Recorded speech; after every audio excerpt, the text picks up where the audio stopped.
صفحہ نمبر 35 آیت نمبر 225 سورۃ البقرہ۔ اعوذ باللہ من الشیطان الرجیم، بسم اللہ الرحمن الرحیم۔ وَإِذَا طَلَّقْتُمُ النِّسَاءَ فَبَلَغْنَ أَجَلَهُنَّ فَلَا تَعْضُلُوهُنَّ أن ينكحن أزواجهم إذا تراضوا بينهم بالمعروف إلى آخره۔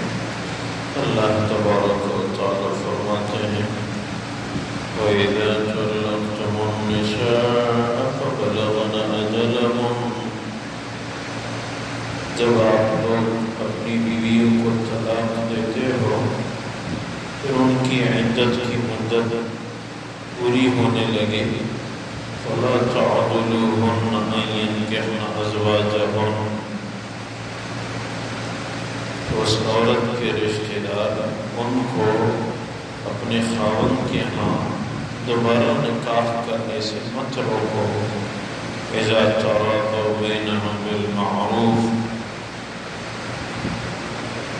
جب میاں بیوی آپس میں اچھائی سے راضی ہوں۔ ذَلِكَ يُوعَظُ بِهِ مَنْ كَانَ يُؤْمِنُ بِاللَّهِ وَالْيَوْمِ الْآخِرِ، یہ نصیحت کی جا رہی ہے ان لوگوں کو تم میں سے جن کو اللہ کی ذات اور آخرت کے دن پہ ایمان ہو۔ ذَلِكُمْ أَزْكَىٰ لَكُمْ وَأَطْهَرُ، یہ آپ لوگوں کے لیے بہت پاکدامنی اور طہارت کی بات ہے۔ واللہ یعلم وانتم لا تعلمون، اے لوگ اللہ جانتے ہیں اور آپ لوگ نہیں جانتے۔ اللہ تبارک و تعالی اس آیت شریفہ میں میاں بیوی کا ذکر فرما رہے ہیں۔ جب کسی ناراضگی ناچاکی کی وجہ سے خاوند بیوی کو طلاق دے، اب عدت پوری ہونے لگے، طلاق واقع ہو گئی ہے، اور جب 2 دفعہ طلاق دی جائے تو اب دوبارہ نکاح کیے بغیر وہ خاوند کے لیے بیوی نہیں بن سکتی۔ دوبارہ نکاح کرنے کے لیے اگر بیوی تیار ہے، خاوند تیار ہے، تو اس عورت کے رشتہ داروں کو یہ مناسب نہیں ہے کہ اس کو روک دیں کہ دوبارہ اس سے نکاح مت کرو۔ پہلے اس نے آپ کو طلاق دی تھی 1 دفعہ، پھر دوسری طلاق دی گا، پھر کل جا کے آپ کو تیسری طلاق دے گا، اب اس کے ساتھ آپ نکاح نہ کریں، کیونکہ نکاح کے لیے، اس قسم کے نکاح کے لیے بیوی کی رضامندی شرط ہے۔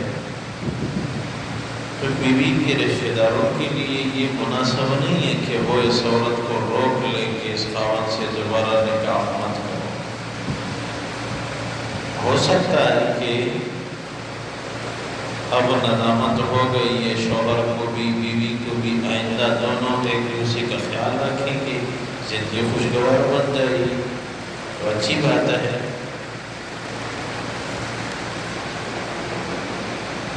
اور دوبارہ نکاح کا ہونا اور اپنے کیے ہوئے نادم ہونا، دل سے واپس لوٹنا اور آپس میں نکاح کرنا، یہ اچھی بات ہے، یہ کوئی شراب ضرورت تو نہیں ہے، دونوں کے لیے بہتر صورت ہے، مستقبل میں اچھی زندگی بن جائے۔ اور آخر میں فرمایا کہ یہ لوگوں آپ لوگ نہیں جانتے، اللہ جانتے ہیں۔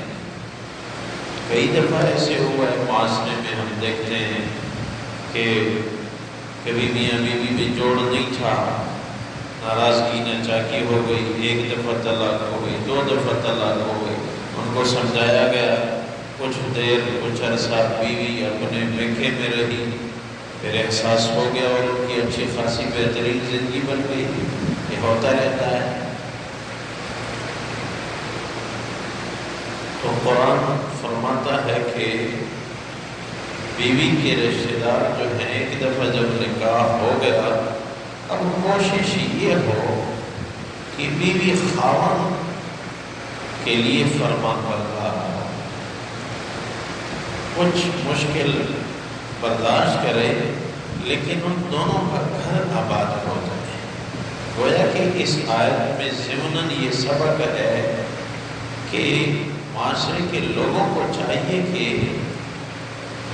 بیوی کو برداشت اور تحمل کا سبق دے، نہ کہ خاوند سے اپنے حقوق مانگنا، حق مانگنا۔ جو شریعت نے ان کو حق دیا ہے وہ اپنی جگہ درست ہے، لیکن جہاں ناراضگی ناچاکی کا خطرہ ہے، پورا ایک رشتہ ٹوٹ جانے کا خطرہ ہے، دونوں خاندانوں کی آپس میں ناراضگی ناچاکی کا خطرہ ہے، تو یہاں اگر حق کا مطالبہ نہ بھی ہو تو بہتر ہے۔ قرآن آیات میں اگر غور کیا جائے، اسلام ہر جگہ جوڑنے کا سبق دیتا ہے، اسلام معاشرے کو توڑنے کا سبق نہیں دیتا۔ برداشت تحمل ہو لیکن معاشرہ نہ ٹوٹے۔ اسلام صرف آخرت کی زندگی انسان کے لیے اچھی نہیں بنا رہا، بلکہ قرآن دنیا کی زندگی بھی انسان کے لیے اچھی بنا کے دے رہا ہے۔ اگر شریعت کے اصول کا خیال رکھا جائے تو انسان اللہ سے تعلق حاصل کر سکتا ہے۔ صرف نماز دین نہیں ہے، معاملات کو دیکھنا چاہیے۔ معاملات کیسے ہیں؟ ایک حدیث میں ہے، کبھی ایک انسان بہت عبادت گزار ہوگا لیکن اس کے معاملات درست نہیں ہوں گے تو اللہ ناراض ہو جاتے ہیں۔ اللہ کی ناراضگی کی نشانی ہے۔ آس پاس کے لوگوں کے ساتھ، رشتہ داروں کے ساتھ، پڑوسیوں کے ساتھ اچھا تعلق، اسلام اس پہ بہت زور دیتا ہے۔ اور جب انسان تسلیم ہو جاتا ہے کہ میں اللہ کے ہر حکم کو ماننے کے لیے تیار ہوں، تب بات بن جاتی ہے، تب یہ اللہ کے ہاں درجات حاصل کر لیتا ہے۔ جیسے دوسری جگہ ارشاد ہے، یا ایھا الذین آمنوا ادخلوا فی السلم کافہ، اسلام میں مکمل طور پہ داخل ہو جاؤ، اسلام کے ہر حکم کا خیال رکھو۔ صرف نماز، روزہ، حج دین نہیں ہے، زکوٰۃ دین نہیں ہے، بلکہ معاملات کو مد نظر رکھنا بہت ضروری ہے۔ اور جب مکمل طور پہ انسان اپنے آپ کو پیش کرتا ہے، ہر لمحے اللہ اور اس کے رسول کا خیال رکھتا ہے، پھر درجات بلند ہو جاتا ہے۔ صحابہ کرام کا انداز یہی تھا، جب ایک دفعہ دین میں آ گئے، اسلام کا مطلب کیا ہے؟ اپنے آپ کو دین کے حوالے کرنے کا نام اسلام ہے۔ تسلیم سے ہے کہ انسان تسلیم ہو جائے اللہ کے سامنے۔ جب صحابہ تسلیم ہو گئے تو کس درجے کے لوگ بن گئے؟ ہمارے بڑے استادوں میں سے فرمانے لگے، حضور اقدس صلی اللہ علیہ وسلم کی بارگزات نے جب ہجرت کی تو ابتدائی ایام تھے، مہاجر صحابہ کرام بھی تشریف فرما تھے اور انصار بھی تھے۔ حضور کی بارگزات نے ایک ایک مہاجر صحابی کا تعارف کیا انصار صحابہ کرام کے لیے، تاکہ ایک دوسرے کو پہچان لیں۔ ابو بکر صدیق رضی اللہ تعالیٰ عنہ کے متعلق فرمایا، فلاں نام ہے، فلاں کا بیٹا ہے، فلاں قبیلے سے ہے، ہر صحابی کا۔ بلال رضی اللہ تعالیٰ عنہ اس مجلس میں بیٹھے ہوئے تھے، اس نے یہ خیال کیا اب میرا تعارف کیا جائے گا، اور میں ایک ادنا حبشہ سے آیا ہوا غلام ہوں، میری کیا حیثیت ہے؟ یہ میرے یہاں بیٹھے رہنے سے حضور کی عزت میں کمی آئے گی، کہ اس کے ساتھ اس جیسے ادنا غلام پھرتے ہیں، وہ اٹھے مجلس کو چھوڑ کے باہر نکل کے یک طرف بیٹھ گئے۔ جب مجلس ختم ہو تو پھر حضور کے قریب بیٹھ جاؤ گا، کون سی بڑی بات ہے۔ جب بلال رضی اللہ تعالیٰ عنہ کی باری آئی، ایک ایک کا تعارف کر کے ان سے فارغ ہو کے حضور جب بلال کا تعارف کرنے لگے تو کھڑے ہو گئے، اپنی جگہ سے کھڑے ہو گئے اور انصار سے ارشاد فرمایا، اے مدینہ والوں سنو، وہ جو ہم سے دور بیٹھا ہوا ہے بس اس کا تعارف یہ ہے کہ وہ مجھ سے ہے اور میں اس سے ہوں۔ وہ بلال اس کا نام ہے اور اس کی تعریف یہ ہے کہ وہ مجھ سے ہے اور میں اس سے ہوں۔ حضور سمجھ گئے یہ کیوں یہاں سے اٹھ گئے، دل میں سمجھ گئے یہ اس وجہ سے اٹھ گئے کہ میری وجہ سے اللہ کی نبی کی عزت میں کوئی داغ نہ لگے، اس کے ساتھ حبشہ کے ادنا غلام پھرتے ہیں، کیسے اللہ نبی ہے۔ لیکن اسلام میں تو یہ ہے جو جہاں سے بھی آیا اپنا سینہ پیش کیا، اسلام کسی کا میراث نہیں ہے۔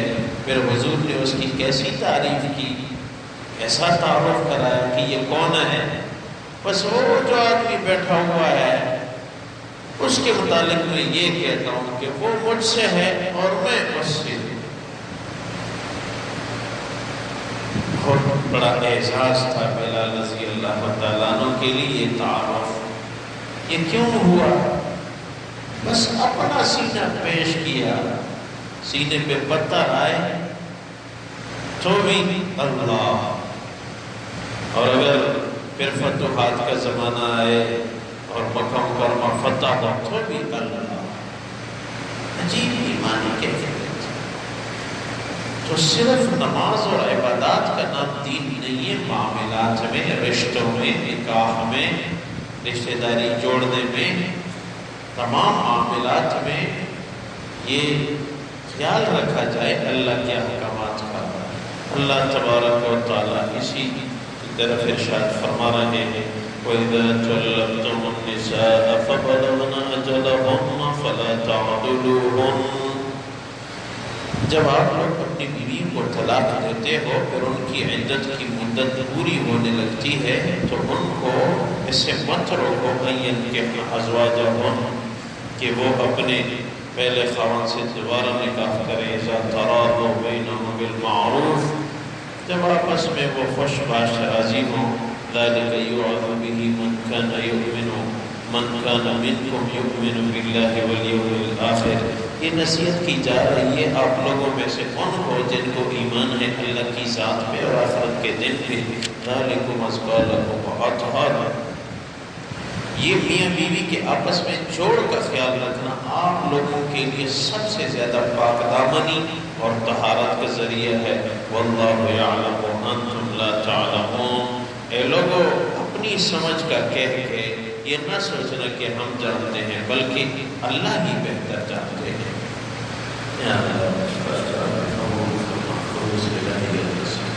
ہمارے ساتھ توفیق برکت نازل فرما۔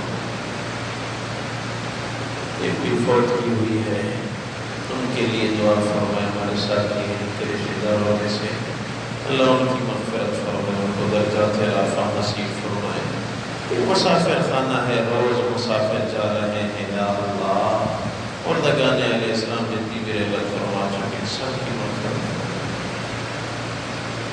ذرا اور ایک ساتھی بیمار ہیں ان کو دعا فرمائے، اللہ ان کو صحت کاملہ دے۔ آج کل بیمار ہو گئے تو یہ دہشت اور یہ وبائی امراض کی دہشت یہ ایک الگ بیماری ہے جو اس بیماری سے ہزار گنا بڑھ کر ہے۔ یا اللہ مسلمان پریشان ہیں، مسلمانوں کی مدد کرو۔ تھوڑا سا بیمار ہو جائے سب گھر والے پریشان، اب اس کو یہ کرونا ہے اور یہ تکلیف ہے، یا اللہ بس امت بہت پریشان ہو گئی ہے، بس یا اللہ ہماری خطاؤں کو معاف فرما اور یہ دہشت اس امت سے دور فرما، بالخصوص ہر مسلمان ہر مریض یا اللہ شفایاب فرما، برکت نازل فرما، یا اللہ کرم فرما، رحم فرما، آخری خاتمہ بالخیر سب کو نصیب فرما وفوض امری الی اللہ